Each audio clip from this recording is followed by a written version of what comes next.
मुळात मी last interview कधी दिलाय ते पण मला आठवत नाही. सगळ्या समाजाला एक कोणीतरी ग्रेट लीडर तरी पाहिजे.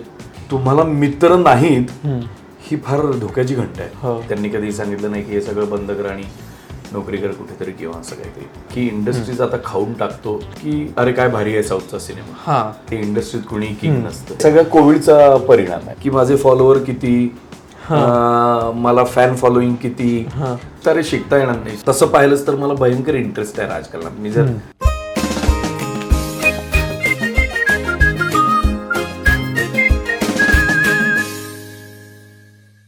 हॅलो, हाय, नमस्कार. बऱ्याच दिवसापासून ही अजब गजब व्यक्ती आपल्याला अजब गजबच्या फ्रेममध्ये हवी होती आणि आज तो योगायोग आला आहे आणि खूप छान योगायोग आहे. शक्तिमान नावाची मूवी त्याची रिलीज होते आणि खूप त्याचा एक पर्सनल टच आहे शक्तिमानबद्दल. आम्ही त्याचा सिनेमा मी जस्ट 2 वेळा पाहिला सिनेमा. हां, एक त्या स्क्रीनिंगला आणि मी 2 वर्ष आधी पाहिला होता. मला प्रकाश सरांनी दाखवला होता. सो शक्तिमानपासून आपण स्टार्ट करूया. काय आहे शक्तिमान? काही मला असं वाटतं एक उंच वाढत जाणारं शहर आहे आणि एक आडवं वाढत जाणारं सुद्धा शहर आहे. आता सुखवस्तू माणूस जेव्हा सामान्य हातावर ज्याचं पोट आहे अशा माणसाबरोबर जेव्हा अशी 2 विश्व जेव्हा एकमेकांना कोलाईड होतात, जेव्हा ही 2 विश्व एकमेकांना धडकतात, जी पॅरलली चालली असतात, म्हणजे मग एका ऑफिसमध्येच असेल, एका ऑफिसमध्ये काम करणारा माणूस असेल आणि त्याच ऑफिसमध्ये दुसरा काम करणारा माणूस असेल, एखादं पिऊन असेल, एखादं ऑफिसर असेल किंवा काही असेल, पण त्यांचे आयुष्य कोलाईड होत नाहीत, एकमेकांना येऊन आदळत नाहीत, पॅरलली चालली असतात. पण ती जर कोलाईड झाली तर त्यातून नेमका सुपर हिरो कोण? तो जो आपण पडद्यावर पाहतो, जो मॅजिक करतो, ज्याच्याकडे सुपर पॉवर असते, जो हजारो लाखो संकटांना एकटा तोंड देतो आणि खूप मारामारी करतो आणि जगाला संकटातून वाचवतो, असा पडद्यावर पाहणारा सुपर हिरो का तो जो खरा आहे, जो लोकांच्या जवळचा आहे, लोकांना त्यांचं रिफ्लेक्शन त्या माणसामध्ये दिसतं, तो सामान्य आहे, त्याच्याकडे कसलीही सुपर पॉवर नाही आहे, तो जादू करू शकत नाही, तो रिअलिस्टिक लेवलवर तो माणूसच आहे, पण तरीही त्याच्याकडे एक सुपर पॉवर आहे, ती म्हणजे तो स्वतः किंवा त्याच्या आसपास घडणाऱ्या गोष्टींकडे तो कसा बघतो, याच्याबद्दलची एक छोटीशी गोष्ट आहे असं मला वाटतं शक्तिमान. शक्तिमान ही बापाची गोष्ट आहे का? बाप मुलीच्या प्रेमाची गोष्ट आहे? हा, म्हणजे वरवर पाहता तशी गोष्ट, बाप मुलाच्या गोष्टीची ही कथा आहे, पण ती फक्त वरवर दिसताना ती गोष्ट आहे. आपल्याला वरवर दिसताना असं दिसेल की एका लहान मुलाला आपला बाप इव्हेंच्युअली सुपर हिरो दिसतो साध्या कारणांमधून, साध्या गोष्टींमधून, पण हा त्या सिनेमाचा फक्त वरचा लेअर आहे असं मला वाटतं. मूळ सिनेमात तर अधिक ठळकपणे सांगायचं झालं तर चांगुलपणाबद्दलचं आहे. मूळ सिनेमा आपल्या सगळ्या जगण्यातून, आपला जो वेग आहे जगण्याचा, त्यातून वेळ काढून दुसऱ्याचं आयुष्य थोडंसं ट्रान्सपरंटली बघून, दुसऱ्याच्या आयुष्यात डोकावून त्याला काही कमी तर पडत नाही ना, आपण त्याला हातभार तर लावू शकतो ना दुसऱ्याच्या आयुष्याला थोडाफार पद्धतीने, अशा पद्धतीने सुद्धा डील करणारा हा सिनेमा आहे. माणसं एकमेकांना आजही मदत करतात, सढळ हस्ते मदत करतात आणि खूप मदत करून सुद्धा कधीही नटासारखं किंवा सेलिब्रिटीसारखं किंवा स्पोर्ट्समनसारखं कधीही 4 चौघांमध्ये ते मिरवत नाही की आम्ही दुसऱ्याला मदत केली. माणसं मदत करतात आणि गप्प असतात, कुठेही 4 चौघात ते बोलत नाहीत की त्याचा गाजावाजा मुळात करत नाहीत.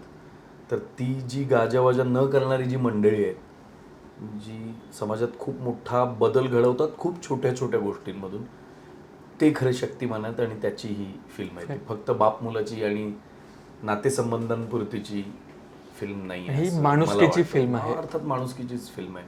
नाहीतर तुम्ही संकटात अडकाल आणि तुम्हाला कोणीतरी एक ग्रेट माणूस लागेल, एक ग्रेट तुम्हाला कोणीतरी लीड, सगळ्या समाजाला एक कोणीतरी ग्रेट लीडर तरी पाहिजे, कुणीतरी एक ग्रेट सेव्हियर तरी पाहिजे, कुणीतरी एक बाहुबली पाहिजे, कुणीतरी एक सुपरमॅन पाहिजे, कुणीतरी असा पाहिजे की जो आपल्या सगळ्या संकटातून सोडवून टाकेल. असं कधी होणार नाही. कोणीही कुणाला असं सोडवायला येणार नाही कुठल्या संकटातून. कोण सोडवणार आहे तर तो स्वतः एकतर सोडवणार आहे किंवा कोणीतरी सामान्यच त्याला सोडवणार आहे या संकटातून किंवा सोडवण्याचा प्रयत्न तरी करणार आहे. सोडवेल न सोडवेल हा फार नंतरचा भाग. ह्याची ती फिल्म आहे. आपण मुलांवर काय संस्कार करतो, आपण लहान मुलांना शाळेतून किंवा घरी आपल्या किंवा सगळ्यांच्या अगदी श्रीमंत गरीब मध्यमवर्गीय असा भेदभाव न करता कुणीही मुलांना असं कधी डोक्यात पडवत नाही ना की दुसऱ्याला मदत करू नको, स्वतःचा डबा एकटा खा, त्याला काय देऊ नको, समोरचा माणूस उपाशी राहिला तरी चालेल, तुझं पाणी पी, समोरच्या पोराला तहान लागून तो अगदी तडफडायला लागला तरी त्याला पाणी देऊ नको, असं आपण कधीही सांगत नाही. आपण काय सांगतो, मदतीचा हात पुढे करावा किंवा मदतीचा हात अशासाठी पुढे करावा की ते मूलतः मूलभूत माणसामध्ये ते आहे. आपण असंच मुलांना शिकवतो, आपण काही असं वेडवाकडं शिकवत. ही जी गोष्ट आहे ह्यालाच सुपर पॉवर म्हणतात. असं ह्या धारणेचा हा सिनेमा कोणी कुठलाही, आणि तो अत्यंत सिम्पलिस्टिक आहे. अजिबात अति रडगाणं न करता, अति मेलोड्रामॅटिक न होता, कुठलीही भावना लोक धाय धाय रडतायत, एकमेकांना शिव्याच घालतायत, कसली सगळ्या भावना कंट्रोल्ड आहेत. कारण माणूस म्हणून आपण तसे आहोत. जस्ट एक्झाम्पल, नॉर्मल होती आपण खूप नॉर्मल आहोत. मला एखादी गोष्ट आवडत नाही तर मी येऊन उगीच तुझ्यावर आरडाओरड करणार नाही. तुला एखादी गोष्ट पटली नाही तर लगेच, हे सिनेमात करतात माणसं एकमेकांवर लगेच, मैं तुम्हाला खून पी जाऊंगा वगैरे लेवलवर. पण माणसं ही पहिल्यापासूनच जर नीट पाहशील तर ज्यांच्या आत सेन्सिटिव्हिटी आहे, जे सेन्सिबल आहेत, ज्यांच्यात थोडी एम्पथी आहे, दुसऱ्याबद्दल ज्यांना थोडी काळजी आहे, ही माणसं नेहमीच प्रसंग सिच्युएशन लक्षात घेऊनच रिॲक्ट करतात.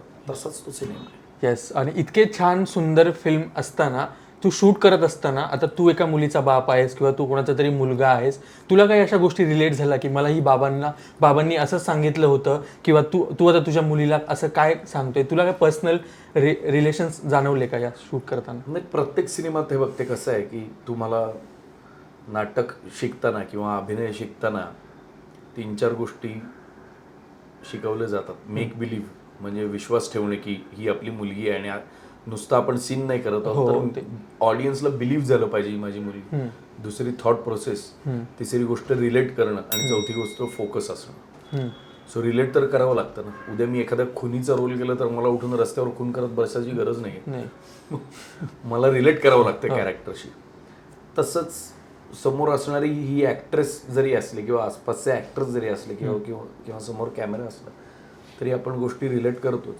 ठळकपणे जर अगदी असं ठळकपणे त्याच्यावर सांगायचं झालं तर असं कुणालाही आवडणार नाही की आपलं मूल आजारी आहे आणि ते हॉस्पिटलाइज्ड आहे आणि इव्हेंच्युअली ते डेथ बेडवर आहे. असं कुणालाही स्वतःच्या मुलाबद्दल इमॅजिन नाही करणं वाटणार नाही. पण नटाला ते तिकडे त्यावेळेला करावं लागतं. जर मी तिला माझी मुलगी म्हणूनच जर कन्सिडर नाही केलं नट म्हणून, तर मी कसं ते परफॉर्म करणार. सो ऑफकोर्स मी माझ्या मुलीला तिथे रिलेट करत होतो. सिनेमात जी माझी बायको आहे तिच्या खऱ्या आयुष्यातलं नाव वैभवी आनंद आहे आणि माझ्या खऱ्या आयुष्यातल्या बायकोचं नाव वैभवीच आहे. सो माझ्या म्हणजे आम्हालाही एक मुलगी आहे आणि तिथे फिल्ममध्ये सुद्धा एक मुलगी आहे. सो मी रिलेट करत होतो.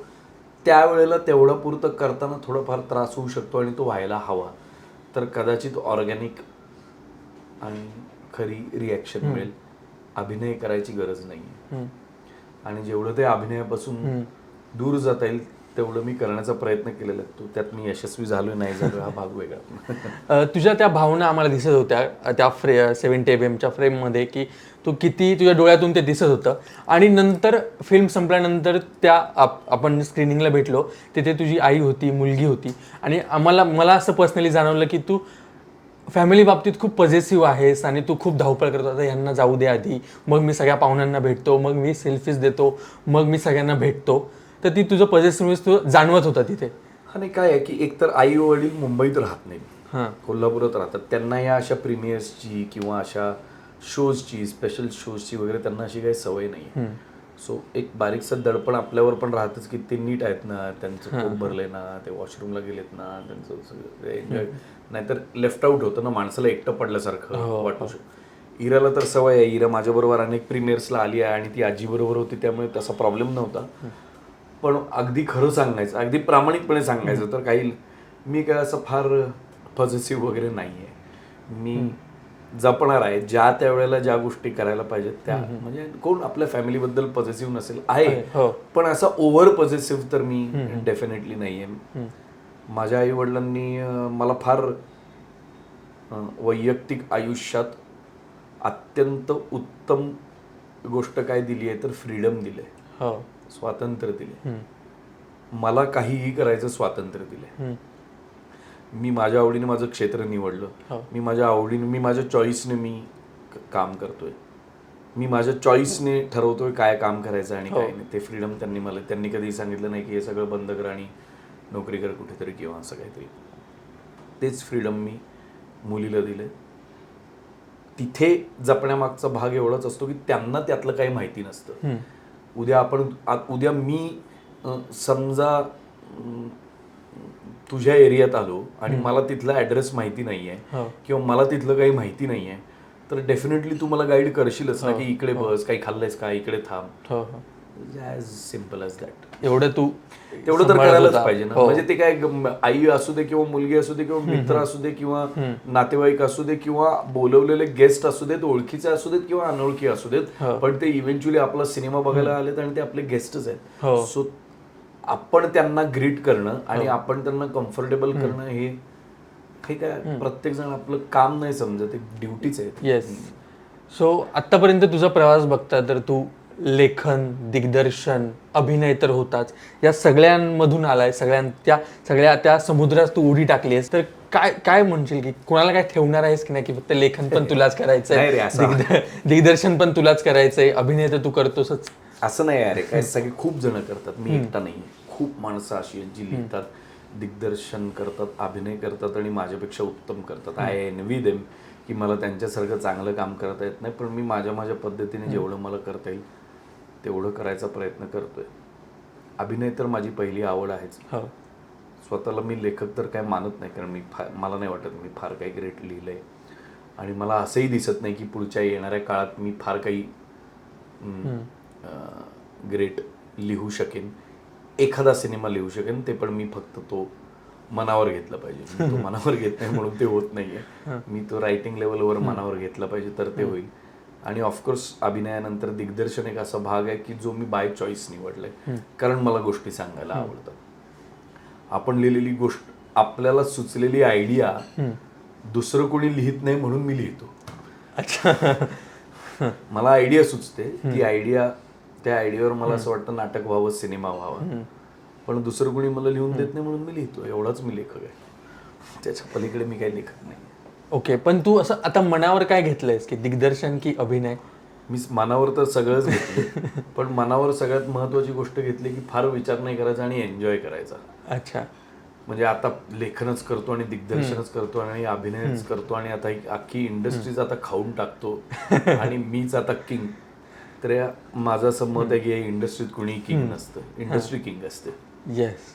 इंडस्ट्रीत किंग होऊ इच्छितात लोक, पण इंडस्ट्री होऊ देत नाही. Industry is the king. मग लोक येतात जातात, येतात जातात, येतात जातात, पण इंडस्ट्री आहे, इंडस्ट्री फिल्म्स बनत राहणार, कोणी येऊ आणि कोणीही जाऊ. सो माझा फोकस आत्ता सिनेमा दिग्दर्शनाकडे आहे, सिनेमात अभिनय करण्याकडे आणि सिनेमा लिहिण्याकडे. आणि तो माझ्या स्पीडने मला जे काम करावंसं वाटतं, मग काही काम ब्रेड बटरसाठी असेल, काही काम माझ्या सॅटिस्फॅक्शनसाठी असेल, काही काम हे काय आपण म्हणू ग्रॅटिट्यूड म्हणून असेल, काही काम हे रिस्पॉन्सिबिलिटी म्हणून सुद्धा असेल.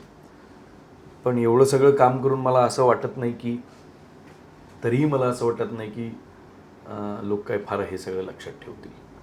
हा, असं मला नाही वाटत की इथून पुढे 30-40 वर्षानंतर आम्ही कुणी लक्षात राहू, जसे इतर पूर्वीचे नट लक्षात राहायचे, असं कोणी लक्षात नाही राहणार आता. अजूनही तुला असं वाटतं? नाही, अजूनही मला कितीही ग्रेट काम केलं तरी असं आता तो काळ गेला की जिकडे माणसं म्हणजे जसं मला असं Star वाटतं म्हणतो आपण असं लक्षात राहणारी माणसं असं खूप खूप खूप डिफिकल्ट होत जाणार आहे. एवढं एक्सपोजर आहे, एवढे मीडियम्स आहेत, हो एवढ्या साऱ्या गोष्टी घडत आहेत, तर इट्स इम्पॉसिबल. इन्फॉर्मेटिव्ह लेवलवर राहू शकतं ते थोड्याफार लेवलवर, पण जरी राहिलं तरी येणाऱ्या पिढीला ते कितपत ॲब्झॉर्व करतील, त्यांची सेन्सिबिलिटी काय असेल, ते कुठल्या दृष्टीने विचार करतात. गेल्या म्हणजे जस्ट उदाहरण म्हणून सांगायचं तर लास्ट 10 कुणालाही माहिती नव्हतं की गेल्या 10 वर्षापूर्वी कुणाला माहिती नव्हतं की के ड्रामा एवढा आवडेल लोकांना, कोरियन ड्रामा एवढा आवडेल लोकांना. आज तू कुठलीही जनरेशन बघ जी सिनेमा बघते, जी यंग आहे, जी साधारणतः 4थी ते 8वी मधली आहे, त्यांना जर तू हिंदी जुना सिनेमा विचार त्यांना माहिती नाही, पण त्यांना के आणि ते आवर्जून बघतात कोरियन फिल्म्स असं दिसतं. अवेलेबल नाही आहे का? 1980s, 70s, 60s, 50s, 40s, 30s चे फिल्म्स अवेलेबल नाही आहेत की? अवेलेबल आहेतच, पण लोकांना माहिती नाहीत, मुलांना माहिती नाहीत, आणि हे होणार, याला काही पर्याय नाही आहे. थोडंफार लक्षात राहील, थोडंफार लक्षात नाही राहणार, पण अजरामर व्हावं आणि ऑटोबायोग्राफी लिहावी आणि आपण कालातीत व्हावं असं काय होणार. मध्यंतरीच्या काळात आम्हाला दिसत होतं की प्रियदर्शन जाधव विनोदी भूमिका करतोय आणि आता तो छान रमलाय विनोदी भूमिकांमध्ये, पण आत्ता आम्हाला दिसतंय की तो आता जास्त फारशा विनोदी भूमिकेकडे दिसत नाही आम्हाला विनोदी भूमिकांमध्ये, किंवा तो करत नाहीये ठरवून, की असं हे ठरवून करतोयस की अनावधानाने होत नाही. हे सगळं कोविडचा परिणाम आहे बेसिकली, कारण कोविडच्या आधी चोरीचा मामला आली होती. येस, सो चोरीचा मामला विनोदी होती. हो, टाइमपास 2 होती, त्याच्या आधी अनेक सिनेमे होते. सायकल सारखा हलका फुलका सिनेमा होता, ये रे ये रे पैसा 2 सारखा सिनेमा होता. सो असं नाही की मी ते करत नाहीये किंवा करत नव्हतो. कोविडच्या गॅपमुळे मला असं वाटतं की बऱ्यापैकी असा समज झाला की मी विनोदी काम करत नाही. पण मी जागो मोहन प्यारे नावाचा एक विनोदी सिनेमा केलेला आहे. अनफॉर्च्युनेटली तो अर्धवट राहिला, पण तो विनोदीच आहे. मी लव सुलभ सारखा एक विनोदी सिनेमा लिहून डिरेक्ट केलाय आणि काम केलंय. अनफॉर्च्युनेटली तो गेल्या 2-2.5 वर्षांमध्ये काही कारणास्तव रिलीज होऊ शकला नाही. आणि फॉर्च्युनेटली जी गंभीर कामं केली, म्हणजे गोदावरी असेल किंवा शक्तिमान असेल, ते रिलीज झाले. त्यामुळे परसेप्शनचा भाग आहे. आपण म्हणजे 2 गंभीर कामं आली की लोक म्हणायला लागतात अरे याने विनोदी काम सोडलं आणि हा गंभीर भूमिकांकडे वळला. पण माझ्यासाठी ते पथ्यावरच पडले. माझ्यासाठी खूप छानच गोष्ट झाली आहे की गोदावरी आला. मी एका नॅशनल अवॉर्ड मिळणाऱ्या सिनेमाचा मी भाग होतो. मी अत्यंत उत्तम टीम बरोबर, निखिल महाजन बरोबर माझा तो 3रा सिनेमा होता. सो आय वॉज हॅपी, मी त्या सिनेमाचा भाग आहे. त्या सिनेमानं मला खूप काही दिलं. लगेच शक्तिमान आला. शक्तिमानमध्ये टोटली वेगळी भूमिका आहे, पण आता जो डंका येईल त्यात विनोदी भूमिका आहे. सो त्यानंतर कदाचित लव सुलभ येईल, त्यानंतर कदाचित जागो मोहन प्यारे येईल, त्यानंतर मी जिओ स्टुडिओज बरोबर काटाकीर नावाचा सिनेमा केलाय आणि आता वस्त्रहरण चालू आहे. So I am happy. मी दोन्ही लेवलवर काम करतोय. फक्त मी रेझर एजवर काम करतोय, म्हणजे काय आपण म्हणू टेलिव्हिजनवर नाहीये. म्हणजे टेलिव्हिजन हल्ली वर्षातून एकदा वगैरेच तू कुठे वर्षातून एकदाही नाही. म्हणजे मी लास्ट टेलिव्हिजन म्हणजे बाय वीकली शो 2016ला केलाय दिलीप प्रभावळकरांबरोबर, चूक भूल द्यावी घ्यावी. त्यानंतर मी टेलिव्हिजनवरचा एकही शो नाही केलाय. शो कंटिन्युअस 100-200 एपिसोड असं कुठलंच नाही केलं. हे मी बाय चॉईस करतो. असं नाही की मला टेलिव्हिजन करायचं नाहीये, काही चांगलं किंवा लोक समोरून ऑफर करत नाहीत टेलिव्हिजनचं, त्यामुळे मी सिनेमा आणि नाटक करण्यात रमतोय. येस, नाटक आणि वस्त्रांचा आता विषय निघाला आणि खूप हाऊस. मी त्या दिवशी परवा गडकरीला प्रयोग होता तुमचा. मी गडकरीच्या बाहेर जस्ट एक फेरफटका मारत होतो आणि खूप गर्दी दिसली. इतका भरपूर रिस्पॉन्स मिळतोय.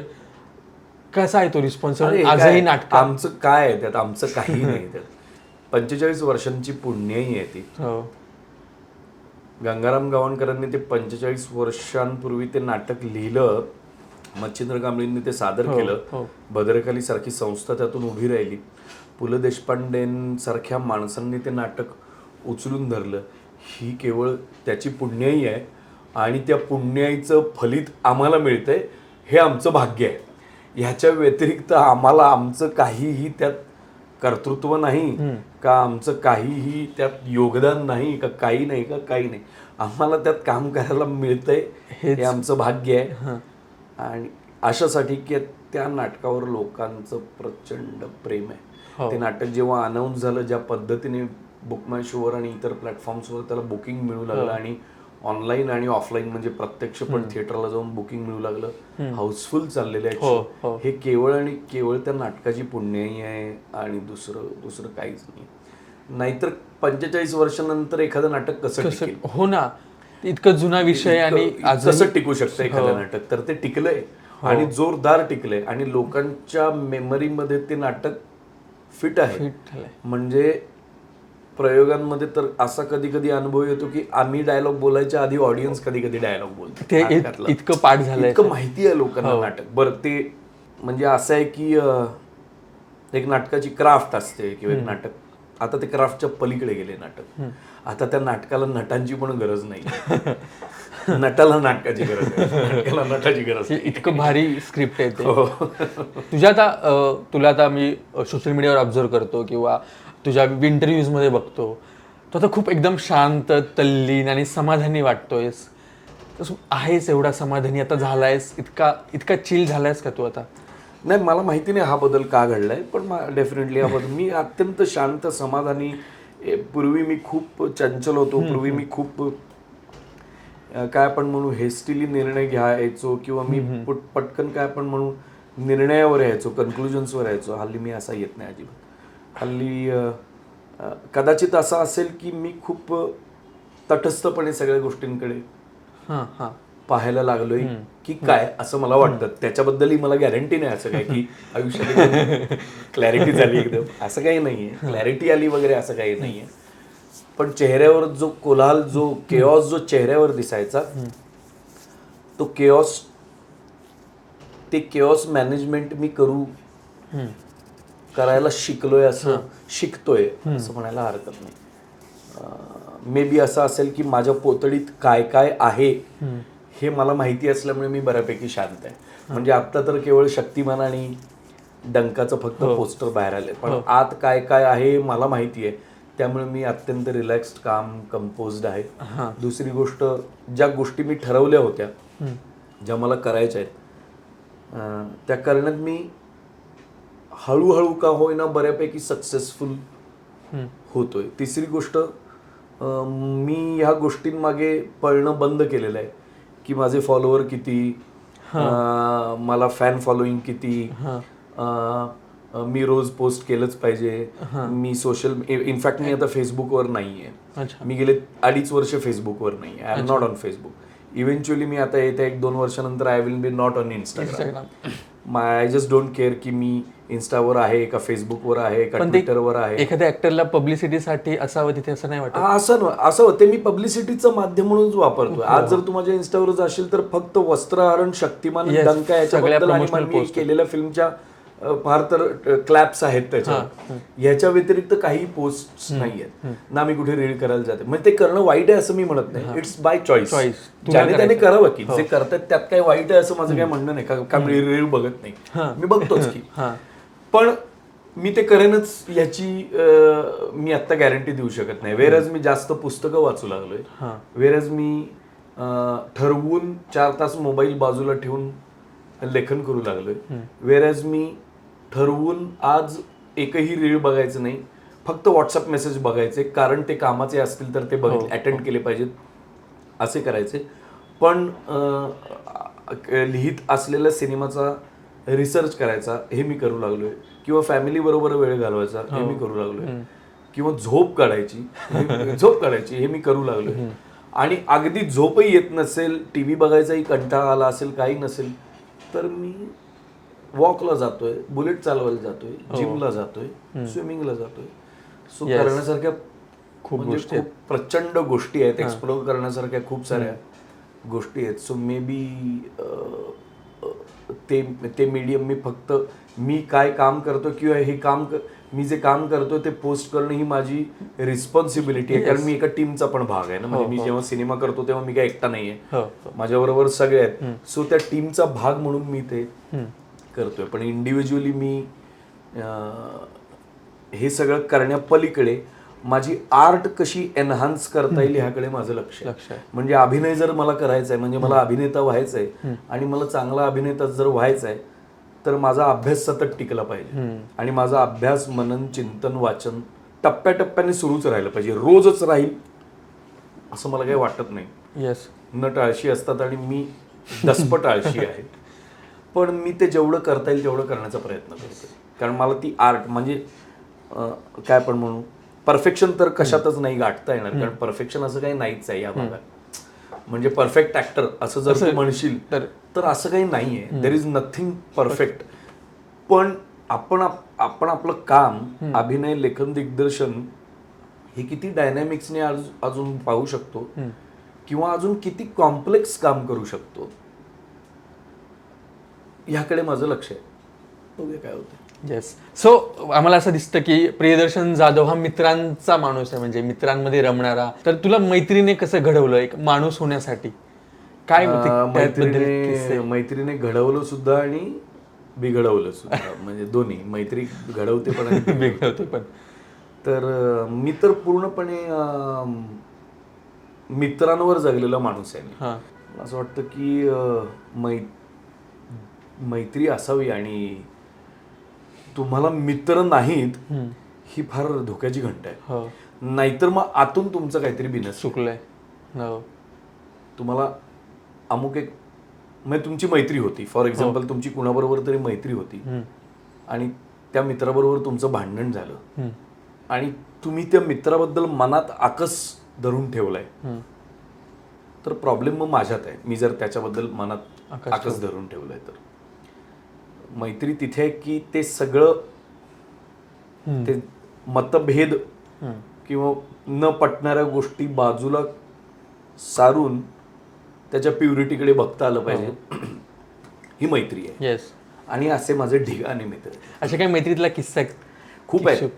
काय मैत्रीतला किस्सा म्हणजे खूप आहे. अमित जठार नावाचा माझा मित्र आहे, कॉलेजमधला मित्र आहे. माझ्याकडे राहायला घर नव्हतं. अमित तेव्हा दादरमध्ये राहायचा. आपण ज्या खोलीत शूट करतो या खोलीपेक्षा त्याचं लहान घर, त्याच्यात त्याचे आई वडील, धाकटा भाऊ आणि तो, असे चौघे, ह्याच्यातच बाथरूम, ह्याच्यातच किचन, ह्याच्यातच हॉल आणि ह्याच्यातच बेड, असं ऍडजस्ट करून ते राहत होते. आणि मला राहायला जागा नाही म्हणून त्या घरात त्यांनी मला अकोमोडेट केलं होतं free of cost in Dadar, Mumbai. म्हणजे अनफॉर्च्युनेटली त्याचे आई वडील दोघेही राहिले नाहीत आता, पण मला असं वाटतं की भाग्य लागतं असं मित्र मिळायला असं भाग्य लागतं. खूप आहेत असे मित्र, प्रचंड मैत्रीत. मला सिरियलचे डिरेक्टर आहेत राजू सावंत नावाचे, सिरियल डिरेक्ट करतात आता, जुना मित्र आहे. त्याने मला ऍक्च्युली मुंबईत कसं जायचं यायचं दाखवलं, कसं तू काय कर काय नाही कर, छोट्या छोट्या गोष्टी असतील पण दाखवलं. विवेक गोरे नावाचा ऍक्टर आहे, मित्र आहे माझा. त्याच्यामुळे मला रुपारेल कॉलेजला ऍडमिशन मिळाली, म्हणून एवढी सगळी मित्रमंडळी मला मिळाली. दीपक राजाध्यक्ष आहे, कपिल बोपटकर आहे, गिरीश आहे, काय असंख्य आहेत. आणि मग प्रत्येकाला धरून असंख्य किस्से आहेत. भांडणं पण झाली आहेत माझी त्यांच्याबरोबर आणि पराकोटीची भांडणं झाली आहेत, पण आणि तरी मैत्री तुटलेली नाहीये. सो मला असं वाटतं की किंवा आता असं होतं ना की काही काही क्षणांमध्ये काही काही वैचारिक विचारांवर मैत्री तुटते. म्हणजे राजकारणावर मैत्री तुटताना बघितलं हल्ली खूप झालंय. हल्ली राजकीय भूमिका वेगळी, राजकीय भूमिका मित्राची वेगळी आहे, त्यामुळे मैत्री तुटणं हे काय फार काही चांगलं लक्षण नाहीये. असू दे ना, मित्राची राजकीय भूमिका वेगळी, काय वाईट आहे. म्हणजे त्यात भूमिका तर आहे ना, भूमिका नाही आणि काय जे चाललंय त्याला चालू दे म्हणतो असं तर नाही म्हणत आहे ना. चांगली असेल भूमिका, पटणारी असेल भूमिका, न पटणारी असेल ठीक आहे ना, मग भूमिका असेल काहीच प्रॉब्लेम नाहीये. सॉरी, पण याने मैत्री तुटण्यासारखं काही नसावं.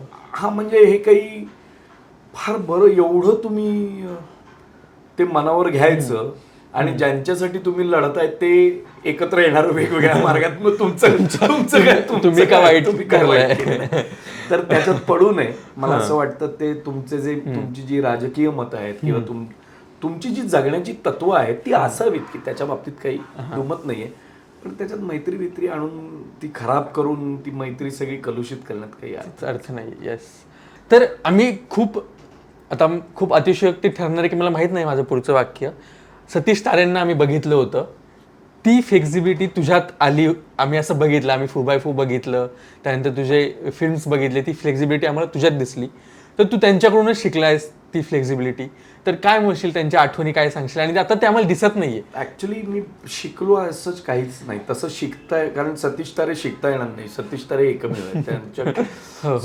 सतीश तारे जर सतीश तारेंसारखं करायला गेलं तर ते करता येत नाही, होतच नाही. सतीश तारे ज्या पद्धतीचा विनोद करायचे तसाच विनोद जर मी करायला गेलो किंवा इतर नट कोणी करायला गेला तर तो होत नाही वर्क. सतीश तारेंनी केलं तरच तो वर्क व्हायचा विनोद, इतर नटांनी केला की तो वर्कच व्हायचा नाही विनोद. सो हा फार इंडिव्हिज्युअल गोष्टीचा भाग आहे. यातनं शिकण्यासारखी सगळ्यात मोठी गोष्ट ही आहे की नटाने त्याची इंडिव्हिज्युअलिटी टिकून ठेवावी.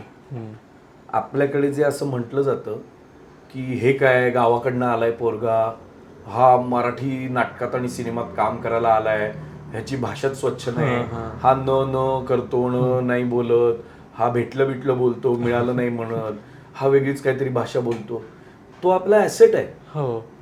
वेगळी भाषा येणं, वेगळ्या प्रांतातून येणं आणि त्या प्रांतातून आपली ती युएसपी येतो भाषा आणणं हा फार मोठा भाग आहे. आणि नेमके उलटे संस्कार आहेत आपल्यावर की स्वच्छ बोल, म्हणजे प्रमाण बोललं पाहिजे. नाही, तुम्ही नट असाल ना तर ते प्रमाण बोललं पाहिजे. कुठल्याही डॉक्टर आणि इंजिनियर आणि आर्किटेक्टला जाऊन कुणी सांगत नाही ना, ही काय तुम्ही भाषा वापरताय, अशुद्ध कसलं बोलताय. अरे डॉक्टर आहे, तो शुद्ध बोलेल किंवा अशुद्ध बोलेल, डझंट मॅटर. तो त्याचं ज्ञान पोहोचवतो, तो पेशंटला बरं करणार. येस.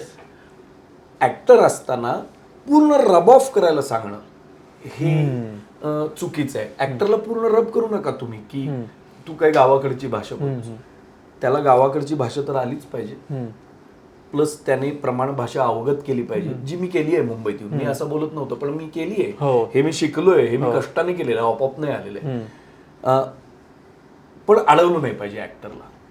माझा सांगण्याचा मुद्दा हा आहे, कमिंग बॅक टू सतीश तारे. सतीश तारेने अडवलं नाही कधी स्वतःला. येस. सो ते न अडवणं मी फार घेतलं त्यांच्याकडून. त्यांना काम करताना पहा, ते कधीही अडून हातचं राखून एका साच्यात नाही अडकले. ते जे असेल ते 100%. भाषा असू दे, बॉडी लँग्वेज असू दे, विनोद असू दे, सगळ्यात महत्वाची गोष्ट अलर्टनेस असू दे. सतीश तारेंचा अतिशय जबरदस्त भाग जो होता, त्यांना जे आयत्या वेळेला सुचायचं आणि ते जे आयत्या वेळेला बोलायचे, ते सगळं आयत्या वेळेचं बोलणं हा त्यांचा नट म्हणून अलर्ट असण्याचा फार मोठा संकेत होता. याचा अर्थ ते समोरच्या नटाचा ऐकायचे. आणि मेजरली लोक ऍक्टिंग करताना समोरच्या माणसाचं ऐकत नाहीत, कारण 10 वेळा बोललेलं असतं तर ते पाठ केल्याचं तेच बोल, लिसनिंगच संपलेलं असतं. आणि सतीश तारे ते टिकवून ठेवायचे. ही मला त्यांच्यातली, जे मी काय कुठल्याही नटाने घ्यावं तर तो त्यांचा अलर्टनेस होता असं मला वाटतं. येस. तू जेव्हा सुरुवात केली होतीस तेव्हा एक मराठी सिनेमा वेगळ्या दर्जाचं काम करत होता आणि आता एकदम वेगळ्या दर्जाचं काम करतोय आणि मराठी सिनेमा खूप जागतिक लेवलवर समोर आला. तर काय सांगशील या मराठी सिनेमाच्या प्रवासाबद्दल? तुला काय वाटतं? तू एक मेकर आहेस. मला असं नेहमी असं बोललं की असं वाटतं की कुठे होता मराठी सिनेमा आणि काय. जोपर्यंत नवनवीन फिल्म मेकर येत राहतील तोपर्यंत मराठी सिनेमा मोठाच होत जाणार आहे. दुसरी गोष्ट, आपल्या बाजूने राहिलेली गोष्ट मला असं वाटतं ही आहे, आपल्या म्हणजे तू मी असं कलेक्टिव्हली म्हणतोय की आपण सिनेमे तर चांगले करतोय, आपण नवनवीन गोष्टी सांगण्याचा प्रयत्न करतोय, नवनवीन फिल्म मेकर येतात, नवनवीन रायटर येतात, नवनवीन ऍक्टर्स येत आहेत, डिरेक्टर्स येत आहेत, टेक्निशियन्स येत आहेत. खूप मोठे मराठीत टेक्निशियन्स आहेत आत्ता. पण ह्याबरोबर आपण मागे पडतोय की आपण आपल्या ऑडियन्सला त्या पद्धतीने अजून त्या मानाने आपण ग्रूम नाही करू शकलो. इन द सेन्स आपल्याच माणसांना असं वाटतं की अरे काय भारी आहे साऊथचा सिनेमा. पण आपल्याकडे जे तयार होतंय, आपल्याकडे जो कंटेंट तयार होतोय, आपल्याकडे जे चांगले सिनेमे, मी असं म्हणत नाही की सिनेमे सगळेच चांगले आहेत, सगळे इंडस्ट्रीत आहेत. महाराष्ट्रात बसून माणसं असं म्हणतात अरे बाहुबली मस्त आहे, KGF मस्त आहे, पण ते तेवढेच त्यांना माहिती असतात. त्याच्या खालचा गाळ त्यांना कधी दिसत नाही. त्याच्या खाली जो सिनेमाचा गाळ असतो आणि ज्या वाईट पद्धतीने केलेला जो सिनेमा असतो तो तो गाळ त्यांच्यापर्यंत पोहोचतच नाही, त्यांना फक्त चांगला दिसतो. आणि मग असं वाटतं अरे साऊथ सिनेमा एकदम मस्त आहे आणि त्यांनी खूप प्रगती केली आणि मराठीने काही केलं नाही. आणि एक्झॅक्ट उलटी सिच्युएशन मराठीत आहे की त्यांना फक्त गाळ दिसतो, त्यांना चांगला सिनेमा दिसत नाही. चांगला in the sense me art parallel असं म्हणत नाहीये आणि कमर्शियल सिनेमा म्हणजे जनरल असं नाही मी म्हणत आहे. चांगला कमर्शियल सिनेमा आपण करतोय, चांगल्या वेगळ्या विषयांवरचा सिनेमा आपण करतोय, काहींना रिस्पॉन्स मिळतोय. पण पर्स्पेक्टिव्ह जो बघण्याचा आहे की मराठी इंडस्ट्री काहीच करत नाही, हा पर्स्पेक्टिव्ह मला काही योग्य वाटत नाही. आपण मार्केटिंग मध्ये कमी पडतोय नाही, मार्केटिंग मध्येही आपण कमी पडत नाही, आपण ऑडियन्स ग्रूमिंग मध्ये कमी पडतोय. आपण त्यांची टेस्ट डेव्हलप करण्यात कमी पडतोय असं मला वाटतं. आपण टेस्ट डेव्हलप केलीच पाहिजे ना. त्यांची चांगले सिनेमे करतच त्यांना ते दाखवून त्यांना त्या सिनेमाची आवड निर्माण करणे गरजेचं आहे. बाप लोक सारखा सिनेमा आला, तू जाऊन बघशील सिनेमा तर आउटस्टँडिंग सिनेमा केलाय मकरंद मानेने, नाही बघितलं लोकांनी. कोर्ट नावाचा सिनेमा आला होता, नाही बघितलं. विहीर नावाचा एक सिनेमा आला होता, नाही बघितला लोकांनी. वेरज मग काही भाग म्हणजे व्यावसायिक बघितले लोकांनी, काही नाही बघितले. काही चांगले व्यावसायिक सुद्धा सिनेमे सुद्धा लोकांनी नाही पाहिले. म्हणजे असं पण होतंय ना की असं नाहीये ना की सगळे व्यावसायिक सिनेमे जे आहेत ते पाहिले जातात, पण त्यांचंही सिनेमा बरोबर, फिल्म मेकर्स बरोबर, रायटर्स बरोबर ऑडियन्सचं सुद्धा ग्रुपिंग होणं गरजेचं आहे. आणि ते फक्त सिनेमा पुरतं मर्यादित नाहीये, ते नाटक या कलेला सुद्धा लागू होतं. लोकांना कमर्शियल नाटक, व्यावसायिक नाटक हे लोकांना माहिती आहे, पण त्याच्या पलीकडे इतकी वेगवेगळी आणि सुंदर सुंदर नाटकं आपल्या आसपास घडत आहेत, पण लोकांना अवेअरनेस नाही. आणि जरी अवेअरनेस असला तरी लोकांना असं वाटतं अरे बापरे, प्रायोगिक नाटक म्हणजे आपल्याला कळणार नाही की काय, प्रायोगिक नाटक म्हणजे आपल्याला आवडणार नाही की काय, प्रायोगिक नाटक म्हणजे मग खूप काहीतरी गंभीर आणि असं असणार की आपल्या मेंदूच्या वरून जाणार. तर असं काही नाहीये आणि असं खरंच नाहीये. सामान्य माणसाने पाहावं आणि त्याचं रसग्रहण करावं, त्याचा आनंद घ्यावा, अशी असंख्य प्रायोगिक नाटक आहेत.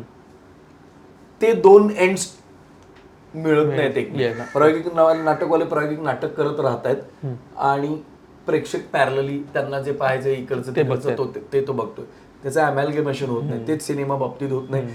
हे जे ब्रिजिंग व्हायला पाहिजे, हे जे ग्रूमिंग व्हायला पाहिजे ना, हे एका रात्रीत डेफिनेटली होणार नाही, पण त्याच्यासाठी आपण प्रयत्नशील असलं पाहिजे. तू काय विचार करतो एक मेकर म्हणून की कशा पद्धतीने ते केले जाऊ शकते? जास्तीत जास्त फेस्टिवल्सना यंगस्टर्सनी आलं पाहिजे. अच्छा. जास्तीत जास्त यंगस्टर्सना सिनेमा कसा पाहावा याची गोडी सुद्धा लागली पाहिजे. म्हणजे ती पण एक गोष्ट आहे ना, आपल्यासमोर एक माणूस चित्र काढतो किंवा स्कल्पचर आहे, तो एक शिल्प तयार करतो, तर ते कसं बघावं ही सुद्धा एक आर्ट आहे ना. नाहीतर बघितलं काना डोळा केलं, so you are not going to enjoy it until and unless you don't understand the beauty within. तसंच नाटकाला आणि सिनेमाला लागू आहे. तर त्यांनी ते जास्तीत जास्त पाहिलं पाहिजे. त्यांना ती आवड म्हणजे निर्माण झाली पाहिजे आणि ती हळूहळू करता आली पाहिजे आपल्याला. मुलांना सिनेमा दाखवणं म्हणजे मुलांनाच कुठल्या पद्धतीचा सिनेमा दाखवणं हे सुद्धा महत्वाचं आहे ना. माझ्या वडिलांनी मला लहानपणापासून प्रचंड सिनेमे दाखवले, म्हणूनच कदाचित मी आज या क्षेत्रात आहे. माहिती नाही तू तो घडलास तसा, तू जे बघत आलास, तुझं एक समाजभान तयार झालं, ते माहित नाही असेल, पण सिनेमा आवडला. आजूबाजूला इतक्या गोष्टी घडतायत आणि आपण काय लक्षात ठेवावं, काय बघावं, की असं होतं ना की एखादी गोष्ट बघितल्यावर उगाच आपण ती खूप जास्त ज्ञान प्राप्त करतो आणि त्यात उगाच गुंतून जाऊन आपल्याला ती गोष्ट नाही कामी येणार तरी आपण त्यात गुंततोय किंवा ते बघतोय. असं काय होतं का? राजकीय बघणं बंद केलेलं आहे मी आता. अच्छा. म्हणजे मी ते ठरवून बंद केलेलं आहे, कारण मला तसं पाहिलंच तर मला भयंकर इंटरेस्ट आहे राजकारणात. मी जर या क्षेत्रात नसतो तर मी डेफिनेटली राजकारणात असतो, पण माझ्या आई वडिलांना ते कधी आवडलं नसतं. त्यांचं असं म्हणणं, आई वडिलांचं असं म्हणणं आहे की काही कर पण राजकारणात जाऊ नकोस, कारण ते आपलं नाही, असं आई वडिलांचं म्हणणं आहे माझ्या. माझ्या आईवडिलांनी मला कुठल्याच गोष्टीला कधीही अडवलं नाही. सो मला असं वाटलं ही एक गोष्ट त्यांची मी जर ते एवढ्या पोटतिडकीने सांगतायत तर ती मी ऐकली पाहिजे. पूर्वी मी राजकीय घटनांना रिॲक्ट व्हायचो, आता ते मी पूर्णपणे बंद केलेलं आहे. आता मी नाही करणार रिॲक्ट. का? एक दोनदा असं झालं की मी एक कुठल्या तरी राजकीय पोस्टवर काहीतरी रिॲक्ट झालो आणि माझ्या घरी कोल्हापुरात आई वडिलांना लँडलाईनवर फोन गेला आणि तिकडे फोनवर धमकी अशी देण्यात आली की तो जर त्याला मुंबईच्या बाहेर पडू द्या, आम्ही त्याचे पायच कापू किंवा असं काहीतरी, असे काहीतरी फोन असा आईला फोन आला, असा एक धमकीचा फोन आला. आता मला घाबरण्यासारखं काही नाही आहे, पण आणि मी काही तसं घाबरणारातला असा काही माणूस नाही आहे, पण ते जर घरापर्यंत जात असेल आणि आपल्या आईवडिलांना, आपल्या नातेवाईकांना, मित्रांना उगाच ते सगळं कलुषित होत असेल, त्याचा त्रास होत असेल, तर better I not react. No problem. मी त्याला सेन्सर लावलेला आहे की आता मी रिॲक्ट करण्यात काही पॉईंट नाही. ओके. सो सध्याच्या राजकारणावर काय बोलशील तू? काय वाटतं तुला की आता रिझल्ट आहेत, एक महत्त्वाचा टप्पा एक लोकसभेचा पार झाला आहे, त्याच्यावर काय भाष्य करशील? No comments on politics. Okay. So खूप वेगवेगळ्या विषयांवरच्या गप्पा झाल्या आमच्या आणि खूप मस्त वाटलं मला या अजब गजब व्यक्तीला खुलवून त्याच्याशी बोलून. तुला कसं वाटलं एकदा? अरे मलाही खूप छान वाटलं. असा निवांत इंटरव्ह्यू मी बऱ्याच दिवसानंतर देतोय. मुळात मी लास्ट इंटरव्ह्यू कधी दिलाय ते पण मला आठवत नाही. शक्तिमानच्या निमित्ताने हे सगळं सुरू झालेलं, पण छान आहे. जास्तीत जास्त लोकांनी सबस्क्राईब करावं, त्यांनी जास्तीत जास्त पाहावं आणि अशाच म्हणणं चुकीचं ठरेल, पण खूप चांगल्या चांगल्या माणसांचा इंटरव्ह्यू घ्या. खूप लोकांपर्यंत जेवढी छान माहिती आणि ज्ञान पोचवता येईल तेवढं पोचवा. आणि अशी माझी धारणा आहे, अशी माझी खात्री आहे, जे चांगलं आहे ते उचलतात लोक. लोक बोलत नाहीत फार. म्हणजे मी ह्याच्याबद्दल बोलतोय, म्हणजे एखाद्या गोष्टीच्या खाली निगेटिव्ह कमेंट्स येण्याबाबतीत बोलतोय. तर असं नाहीये की ट्रोलिंग पूर्वी नव्हतं, पूर्वी सुद्धा होतं ट्रोलिंग. हो, पण ते एका वेगळ्या मर्यादेपर्यंत होतं. नाही, मर्यादा तरी कुठे होती त्याला? काही मर्यादा 1980s मध्ये काय तुझ्याकडे माध्यम होतं ट्रोलिंग करायला, पण ते त्या लेवलवर होतं. तिथले तिथे ते बोललं जायचं. असं नाही की लोक ट्रोल करायचे नाहीत पूर्वी. सो निगेटिव्ह कमेंट्स येत राहणार, पण अशी माणसं आहेत जगात जी त्यातूनही चांगलं वेचतात, त्यातूनही पॉझिटिव्ह. काय कदाचित ते कमेंट नाही करत, ते बोलत नाहीत, पण that's the power of common man, की तो बोलत नाही, तो वेगळ्या मार्गातून दाखवतो, वेगळ्या मार्गातून दाखवतो. येस. सो खूप प्रश्न आहेत आणि आपल्याला आता वेळ पण कमी आहे. मग एक शेवटचा प्रश्न, की तुझ्यावर असा इम्पॅक्ट होतो निगेटिव्ह कमेंटचा? हे बघ, मी मुळातच खूप कमी आहे सोशल मीडियावर. मला इम्पॅक्ट होण्यापेक्षा माझ्या जरा आजूबाजूच्या मित्रांना जे सोशल मीडियावर आहेत आणि जे माझ्याबद्दल कधी कधी असं निगेटिव्ह कमेंट वाचतात, तर ते असं मला येऊन सांगतात की अरे असं असं लिहिलंय किंवा काय. मी फार वाचायलाही जात नाही. आणि लोकशाही आहे. हे बघ कसं आहे, कुणी निगेटिव्ह कमेंट करावी आणि कुणी पॉझिटिव्ह कमेंट करावी हे मी बसून एकतर डिसाईड नाही करू शकत. मी असं म्हणणंही चुकीचं ठरेल, असं कसं तुम्ही निगेटिव्ह बोलता, तुम्ही पॉझिटिव्ह असं तुम्ही म्हणू शकत. पण त्याची भाषा तरी, पण ते 70% फेक अकाउंट्स असतात. त्याला तू इट इज, जी गोष्ट तुझ्या कंट्रोलमध्ये नाही त्याच्या बाबतीत तू काय करणार? म्हणजे तू काही करू शकत नाही. निगेटिव्ह कमेंट आली, ओके बॉस, निगेटिव्ह कमेंट आली, ठीक आहे, काही म्हणजे आली, अजून काय आता करणार त्याचं? ते मी त्याच्यासाठी दरवाजाच, म्हणजे दरवाजाला माझ्या मध्ये ओपन करायलाच नाही, फळीच आहे तर ती आपटून निघून जाते कमेंट. मी ते आत येण्याचा, सिस्टीम मध्ये घेण्याचा प्रश्न येत नाही. आणि ती सिस्टीम मध्ये घेऊन मी करू काय? आणि दुसरी गोष्ट, कोण ट्रोल होत नाही?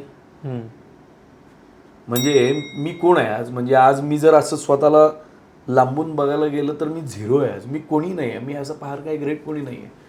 देशाचे पंतप्रधान ट्रोल होतात, देशातला सगळ्यात मोठा अभिनेता ट्रोल होतो, हो. देशातली सगळ्यात फेमस अभिनेत्री ट्रोल होते, देशातला सगळ्यात ग्रेटेस्ट बॅट्समन ट्रोल होतो, देशातल्या टीम्स ट्रोल होतात, देशातले इंडस्ट्रियलिस्ट ट्रोल होतात. कोण ट्रोल होत नाही? म्हणजे काय, कोण ट्रोल व्हायचं बाकी राहिले? एवढी मोठे थोर आणि अजब गजब माणसाची ट्रोल होतात, तर मी कशाला टेन्शन घेऊ? काही प्रॉब्लेमच नाही. येस, त्यामुळे तू chill आहेस काही? Chill, absolutely. Yes. तुमची वाईट कमेंट वेलकम आणि चांगली comment welcome. I will just welcome that's. Yes, आणि खूप छान वाटलं आम्हाला प्रियदर्शन दादासोबत बोलून, त्यासोबत गप्पा मारून. खूप दिवसांपासून आमचा विचार होता आणि आम्ही खूप ट्राय करत होतो तो या हॉट सीटवर यावा, आणि तो आला फ्रेममध्ये आमच्या, या दिसला अजब गजबच्या. तुम्हाला हा अजब गजब व्यक्ती कसा वाटला हे आमच्या कमेंट बॉक्समध्ये नक्की सांगा, आणि पुढचा अजब गजब व्यक्ती तुम्हाला कोण हवाय तेही सांगा. आणि ज्या निमित्ताने आपण जमलेलो आहोत, 24 मेला शक्तिमान नावाचा एक सुंदर छान सिनेमा रिलीज झालाय ऑलरेडी. आपला हा इंटरव्ह्यू त्याच्यानंतरच येईल, रिलीज झालाय, आणि तो तुम्ही नक्की चित्रपटगृहात जाऊन बघा, आवर्जून बघा, आणि फॅमिलीसोबत बघा. आणि हा सिनेमा मित्रमैत्रिणींसोबत, फॅमिलीसोबत बघण्यासारखा आहे, खूप काही देणारा आहे. सो तुम्ही नक्की बघा, आणि असाच भरभरून प्रेम द्या सिनेमाला, आणि आमच्या अजब गजब चॅनललाही प्रेम द्या. तुम्ही सबस्क्राईब करा अजब गजब चॅनलला. आमचा असाच एक छानसा इंटरव्ह्यू लगेच घेऊन येतो.